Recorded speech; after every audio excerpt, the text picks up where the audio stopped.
주님의 말씀입니다. 경청하십시오.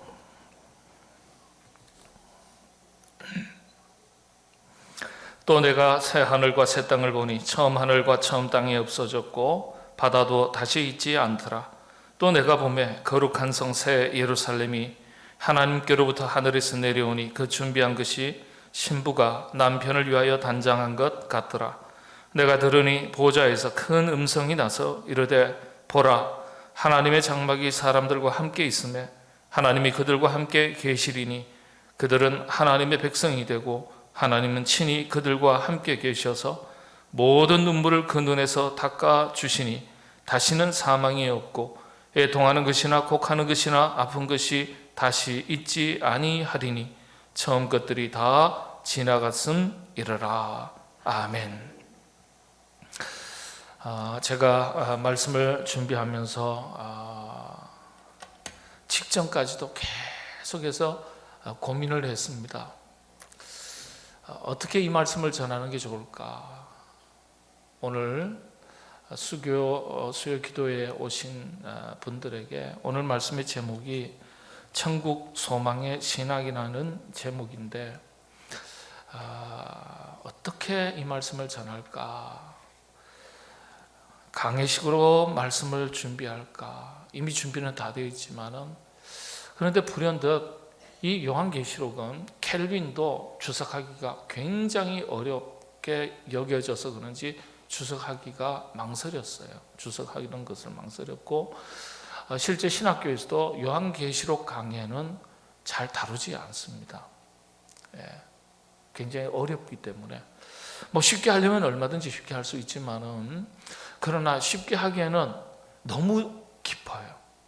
그래서 정말 짧은 시간 가지고 살필 수 없을 그런 말씀인데 오늘 이 말씀을 준비하면서 어렵게 할까요? 쉽게 할까요? 여쭤보고 시작하려고요. 쉽게 하는 게 좋겠죠. 그렇죠. 요즘 세상도 복잡한데 안 그래도 복잡한 세상 잠시 뒤로 하고 나오는데 목사님 말씀까지도 어렵게 하면요, 아이고 안 그래도 힘듭니다. 맞습니다. 그런 줄 알고 제가 원고가 다 준비되어 있지만은 계속해서 오늘 오전부터 오늘 새벽기도 마치고부터 제가 말씀을 계속 묵상하면서 보통 오전이면 다 끝나거든요. 근데 계속 고민이 되는 거예요. 이렇게 준비할까? 이 이야기로 이 말씀을 여러분들에게 설명드리는 게 좋을까?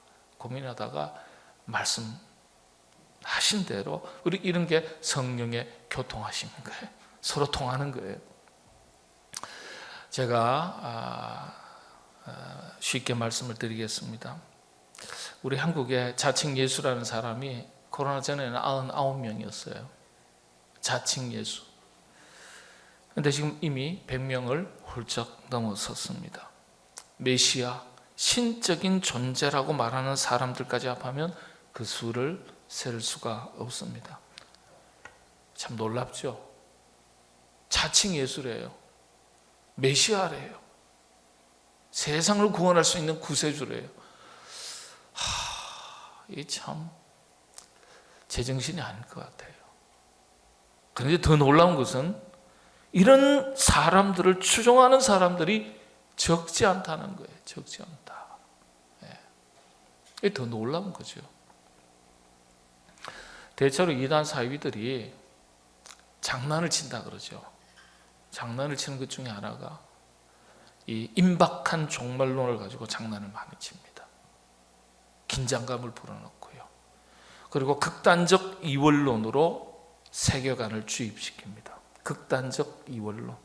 세상은 악하고 그래서 경계해야 되고 두려워야 되고 영적인 것을 선한 것으로, 그래서 선한 것을 추구하고 얻기 위해서는 악한 것을 가급적 멀리 해야 된다. 그러니까 가정도 좀 멀리 해야 되고 남편도 아내도 멀리 해야 되고 자식도 멀리 해야 되고 자꾸 양극단으로 가게 해요. 양극단으로.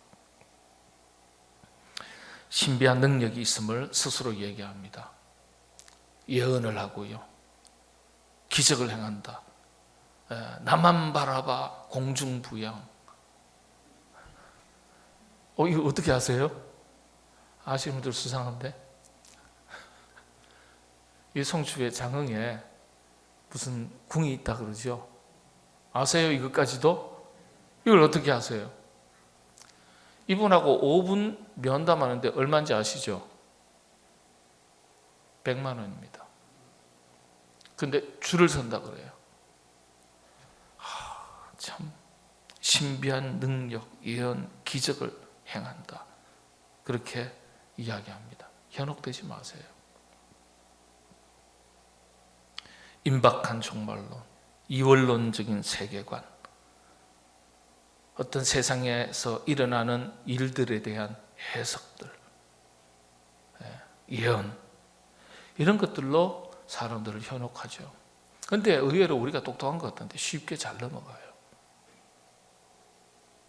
제가 이 다음에 이제 건강한 종말신앙의 기준, 새하늘과 새 땅의 특징이 어떤 것인가, 의미가 무엇인가, 건강한 종말신앙을 가진 그리스도인들의 특징 다 준비를 했는데 어려울 것 같아서 쉽게 하자 그러셔가지고 제가 그래서 이야기 하나 준비했습니다. 원래 군대 얘기는 이런 사람들이 하면 무서워요. 누가요? 방위가 군대 얘기하면 다 웃어요. 근데 제가 28살에 방위 군대를 갔어요. 굉장히 늦었죠. 27살에 갔어요. 8살에 나왔어요. 18개월 했어요. 요즘 현역들 18개월 한다면서요. 저는 현역 포병부대에 현역 부대에 배치를 받아서 아침요 5시 반, 6시 안 돼서 차를 타고 갔습니다. 저 소화동까지. 화곡동에서 소화동까지 버스 타고 가니까요. 꽤 먼 거리를 제가 출퇴근을 했습니다. 공부 마치고 27살에 가니까 벌써 고등학교 후배가 통신장교로 중이 달고 와가지고 앉아 있고요. 제 선배 동생이 인사장교로 또 와 있고요. 덕을 좀 봤습니다. 대신에. 자, 제가 그 이야기 하려고 하는 게 아니고요. 출퇴근을 하니까 포병대에 배치를 받았으니까요. 이 포를 닦는다든지 뭐 그런 일들을 현역병과 함께 하는 경우가 대단히 많았습니다. 또 영광스럽게도 또 이렇게 동계훈련도 가가지고요. 전방에 가서 105mm 포도 직접 쏘기도 하고요. 그런 경험들이 있습니다. 자, 그런데 포를 뭐 저희들이 뭐 고칠 수 있겠어요? 뭘 어떻게 작동하는 것도 잘 모르죠. 그렇지만 군무원들께서 기술자들이 오셔가지고 수리도 하고 뭐 점검도 하고 그 현역병도 다 잘 못해요. 그런군요. 전문 기술자가 와서요. 그 이제 군무원이에요. 군무원들이 그걸 막 하시는데 같이 도와드리다가 잠시 쉬는 시간이었습니다. 자리에 앉았습니다. 이런저런 얘기하다가 제가 대학에서 신학도 하고 철학도 하고 그런 뭐 여러 가지 물어보시잖아요. 젊은이 학생 뭐 공부를 뭐 했나 뭐 이렇게 저런 거 물어보니까 예 이런 거 했습니다. 그랬더니 그 철학이면 운명 철학 사주팔자도 좀 볼 수 있는가? 그래서 세상에 싫어합니다. 그래서 아니요, 제가 뭐 어깨 너머로 농담 삼아 농담 반 진담 반으로 이야기했습니다. 뭐냐면 네, 제가 손금 좀 볼 줄 압니다. 우스갯소리를 했어요.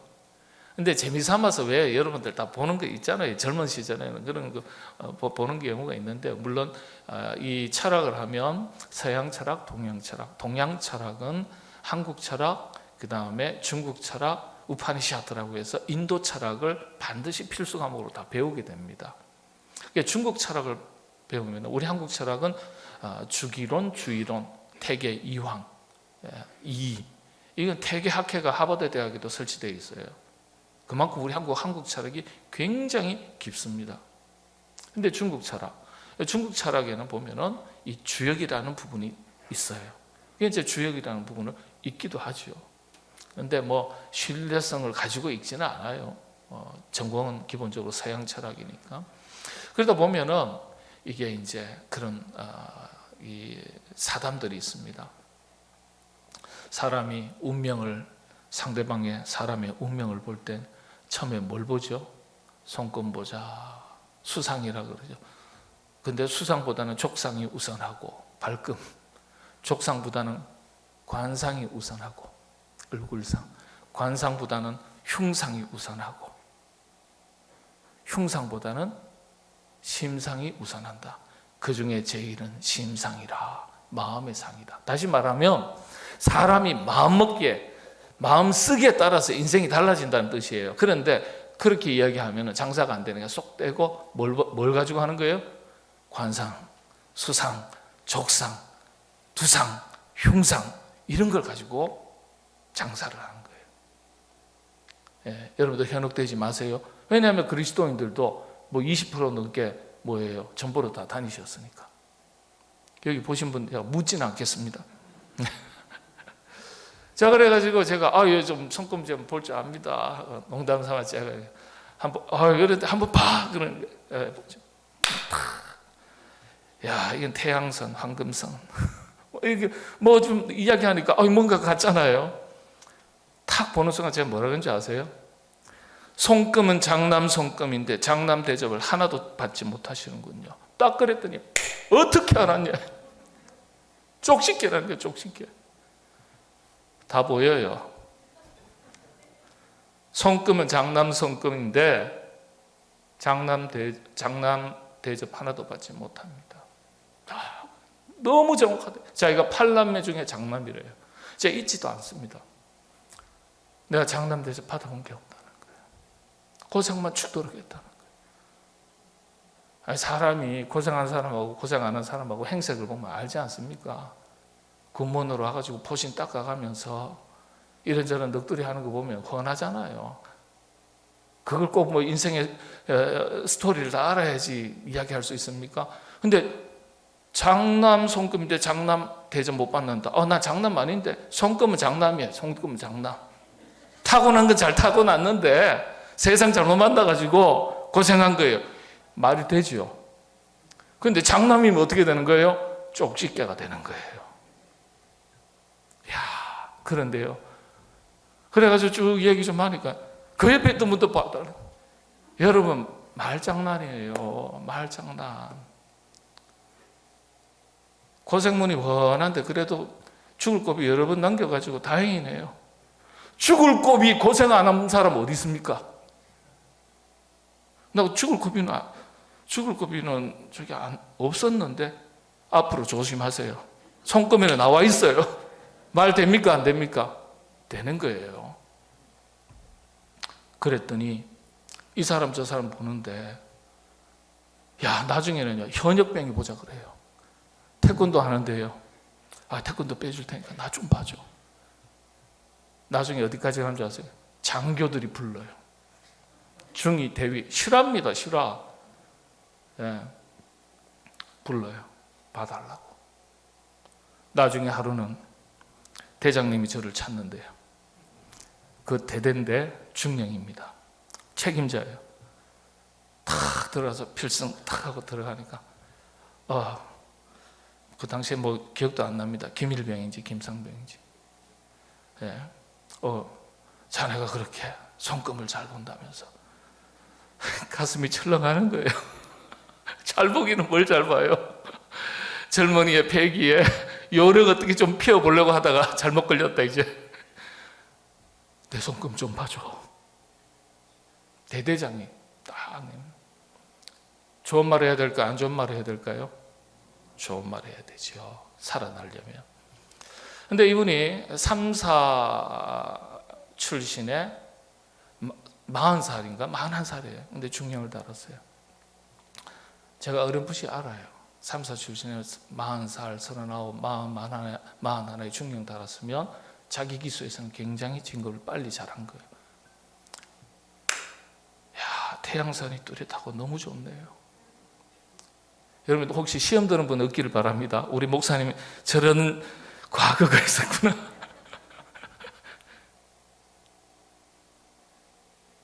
나 진급할 수 있는지 없는지 봐달래요. 진급할 수 있는지 없는지 봐달래요. 진급할 수 있는지 없는지가 손바닥에 있습니까 없습니까? 없죠. 말도 안 되는 소리죠. 출세를 볼 때 태양선을 봅니다. 태양선이 참 진하고 또렷하고 좋네요. 그런데 저 위에 가면 한번 꺾입니다. 여러분, 진급하는데 진급 심사에 한 번만에 술술 되는 사람이 어디 있겠어요? 지금까지는 보니까 선이 곱고 뚜렷해가지고 보니까 진급 잘 해왔거든요. 봐달라는. 근데 제가 이야기하다가 제가 조금 더 구체적으로 보려면 이건 책을 봐야 되는데 제가 책이 없어서 그런 책은 뭐 구하기는 쉽지 않지만 학교에 가보면 혹 있을는지 모르겠습니다. 그래? 이틀 시간 줄 테니까 부대 오지 말고 학교 가서 책 보고 오래. 뭘 책이 그런 대학 도서관에 있겠어요. 푹 이틀 잘 쉬었죠. 그리고 와서 좋게 얘기해 주었어요. 사람은 여러분들 자신의 능력과 어떤 특별한 상황과 환경을 떠나서 좋은 얘기를 해줬을 때 기분 나빠하는 사람은 없어요. 에너지를 받는다고요. 기분 좋아지더라고. 3일 쉬어잖아요. 또 3일 푹 쉬고 와서 고맙다고. 그러면서 제가 느낀 게 있습니다. 그때는 아직 대학원, 신학대학원 입학도 하기 전이거든요. 영적 세계에 대해서 지성이 뛰어나다고 해서 영적 세계도 이해할 수 있는 건 아니구나. 사람이 영적 세계에 대해서 무지하면 이렇게도 쉽게 빠질 수 있구나. 이걸 피부로, 온몸으로 제가 경험을 했어요. 그 군무원들도 나름대로 대학 나온 사람들도 있고요. 다 그렇거든. 손금은 장남인데 장남 대접 하나도 받지 못합니다. 피할 구멍은 다 가지고 대답하는 거예요. 박수를 치면서 그분이 이마도 벗겨진 분인데 쪽집게로 쪽집게. 그 다음 순서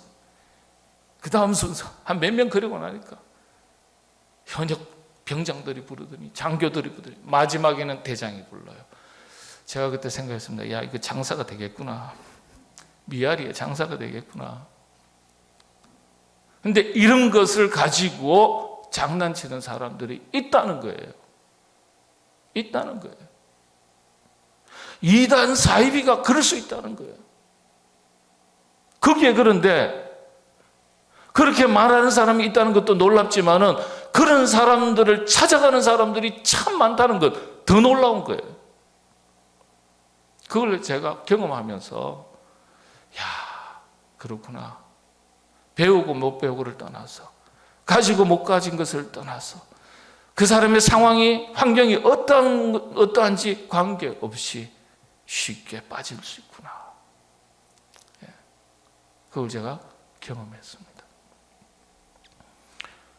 거기에다가 종말론에 대해서 조금만 다르게 주입하면요, 사람은 불안한 것을 못 참아요. 그러니까 쉽게 흔들리는 거예요. 쉽게. 오늘 21장 이 본문의 말씀이 새하늘과 새 땅에 대해서, 다시 말씀을 드리면 천국에 대해서, 장차 도래할 내세 하나님의 나라에 대해서 상징적으로 설명한 구절입니다. 이 구절 21장 해석하기가 참 어렵습니다. 새 예루살렘, 새 하늘과 새 땅, 하나하나가 상징이 들어가 있어요. 의미가 들어가 있어요. 그런데 한 가지 확실한 것은요, 천국은 확실히 있다. 천국은 확실히 있다. 원래는 불신자였어요. 기독교 집안에서 태어났지만은 무신론자에다가 불신자에다 무신론자였어요. 하버드 대학에서, 옥스퍼드 대학에서 영문학자로 대학에서 가르쳤던 C.S. 루이스, 이분이 나중에 회심을 해서 독실한 크리스찬이 됩니다.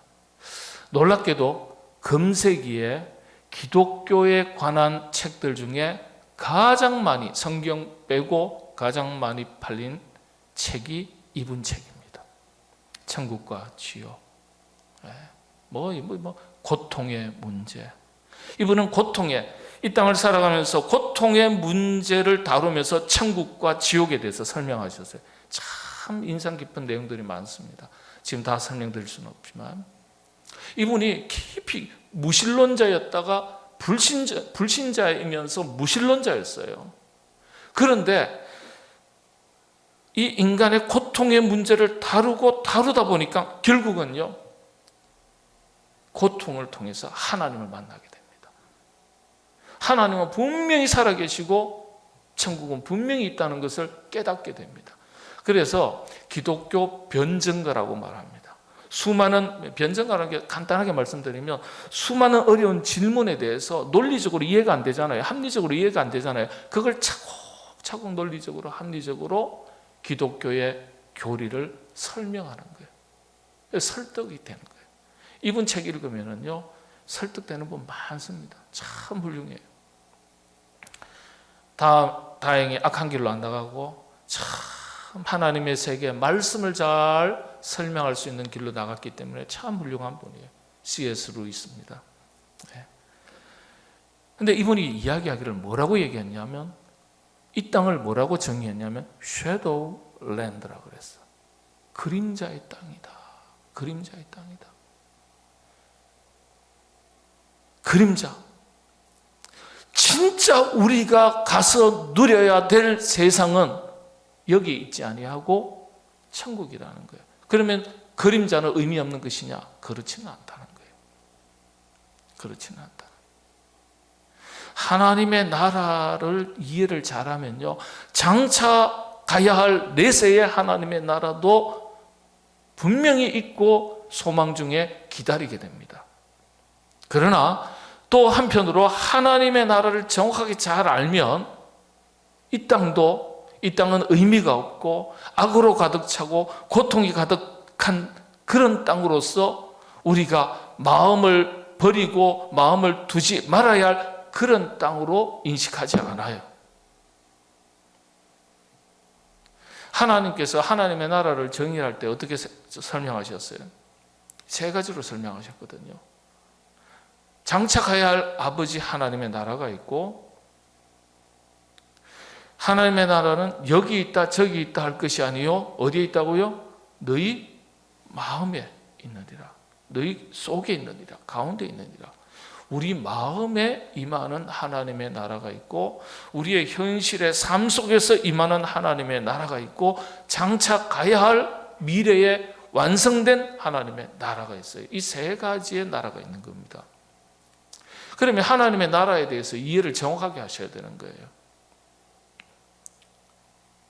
하나님의 나라는 하나님의 통치를 말합니다. 하나님의 통치.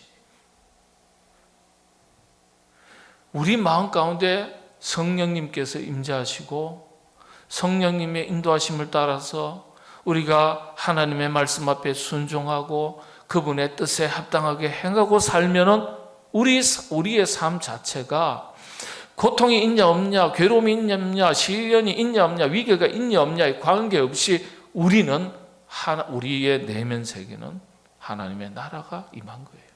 하나님의 나라가. 왜냐? 우리가 늘 하나님의 뜻에 순종하고 하나님의 다스림에 순종하고 하나님의 뜻을 따라서 살아가니까. 대한민국 국민은 대한민국 법에 따라서, 헌법에 따라서, 법에 따라서 살아가면 대한민국 국민이에요. 보호를 받는 거예요. 그렇지 않으면 대한민국 국민이 아니죠. 법을 어기고 위법, 탈법 하면은 그렇지 않습니까? 그리고 하나님의 뜻이 실현되는 현장은 하나님의 나라가 되는 거예요. 여기에서 우리의 복음의 사명이, 그리스도인의 이 삶의 존재 이유와 또 본질의 사명이 어떤 것인지 분명해지는 겁니다. 하나님의 나라는 하나님의 통치가 이루어지는 것이니까 어떻게 해요? 하나님의 통치라는 것은 하나님의 말씀이 성취되는 것이에요. 우리 가정이 하나님의 말씀을 지키고 하나님의 말씀을 따라 살아가려고 하면 하나님의 나라가 되는 거예요. 물론 여기에는 완전한 완성된 하나님의 나라의 개념은 아니에요. 왜냐하면 이 세상은 타락한 이후에 이 세상은, 그리고 우리 인간 존재는 불완전한 존재이기 때문에, 이 세상은 불완전한 세상이기 때문에 완전한 건 아니에요. 그러나 부분적으로는 하나님의 나라가 우리 안에서도 임하고 우리의 가정에서, 우리의 삶의 터전에서도 임한다는 거예요.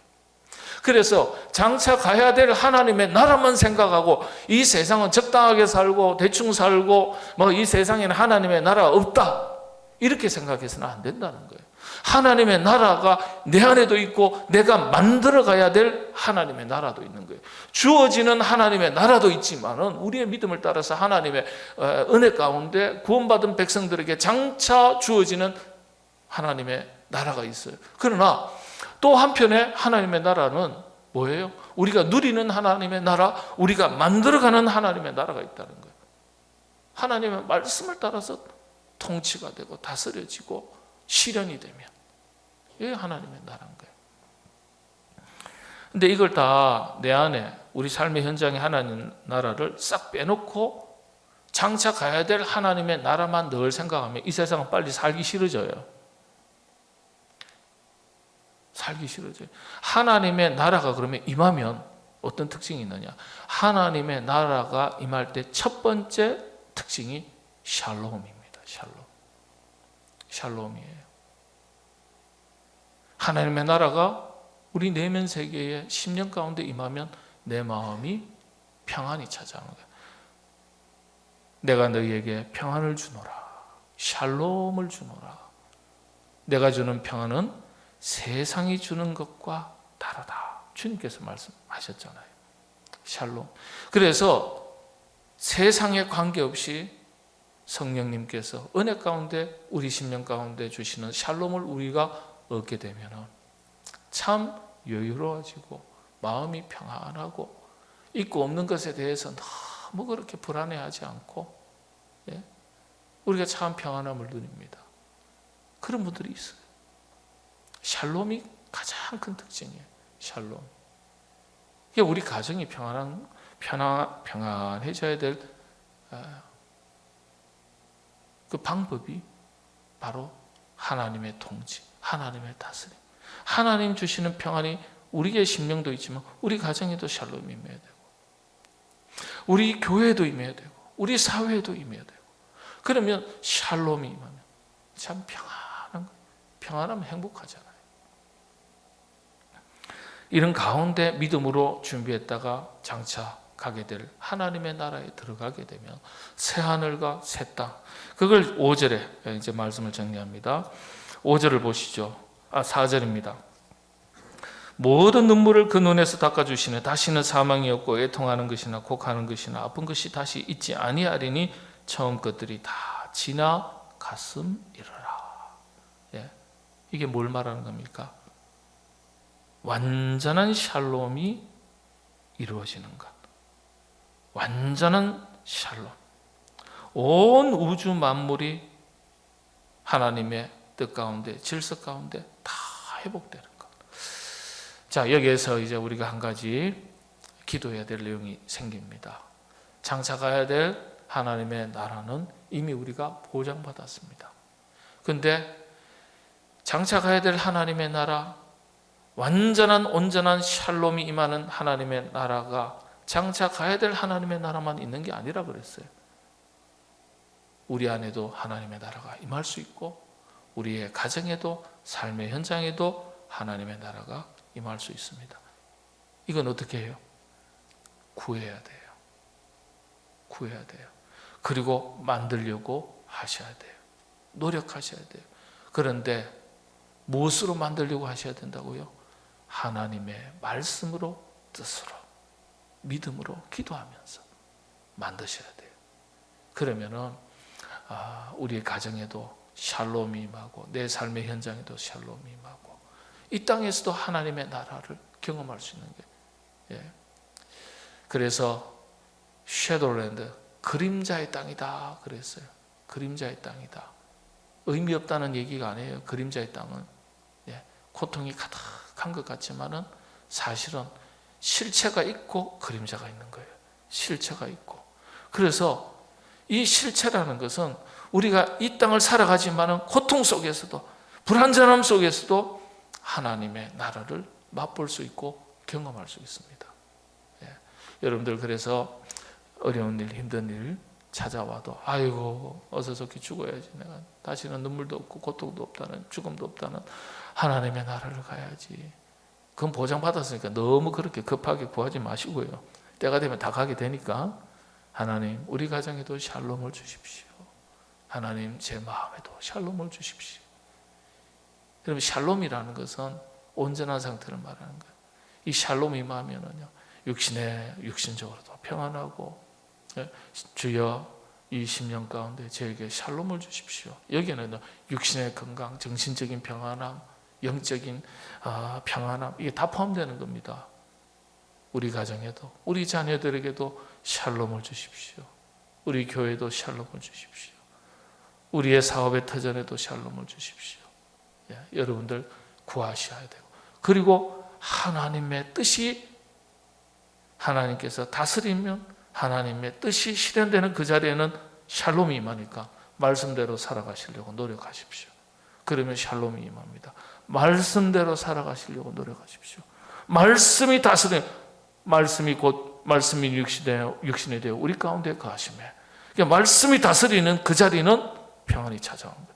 여러분들 그런 평안이 넘치시게 되기를 바랍니다.